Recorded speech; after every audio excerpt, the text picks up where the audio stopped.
Am I interrupting something? Oh, no, not at all. It's Government Communicators Day. Here, have a piece of cake. You're part of the team after all, in some weird existential kind of way.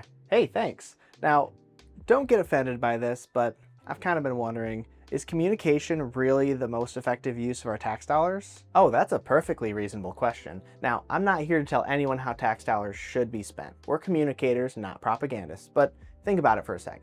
As a government organization, if people can't see and understand the work we do, we're not giving them a reason to trust us. And that trust holds a lot of value.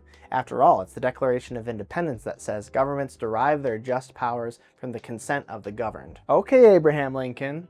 So close. Now, what I do, social media, videos, and things like that, that's just a small part of our communication strategy. We have several professionals on staff from different departments who work every single day to make sure we have a great website, send out newsletters and press releases, prepare reports, coordinate events, live stream meetings, and a whole bunch of other vital functions that are sometimes overlooked or taken for granted. Not to mention a lot of staff that contribute to communication even though it's not part of their job description. Well, yeah, I can see the value in all that stuff. I'm more talking about those silly little videos that I always see on TikTok and stuff.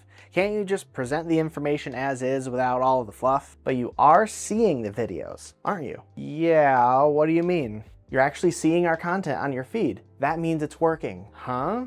Listen, people are bombarded by an insane amount of information every day. A study done by UC San Diego reported that the average person hears or reads almost 100,000 words per day, which is like reading The Hobbit on a daily basis. Which would be awesome. It would be. And that was back in 2008, so it's probably more like the Fellowship of the Ring by now.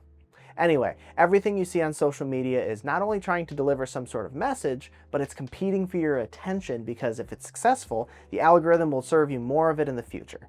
That's just how social media works these days. Okay, that makes sense, but what does this have to do with your videos? Everything. Throwing in some humor or production value or utilizing a trend makes it way more likely for our content to reach people because it gives people more of a reason to watch. And that drastically improves the chances that they'll actually end up seeing all the really important stuff that could make a difference. If a post doesn't stand out or catch your attention, it would probably get completely lost in the shuffle and you'd be missing out.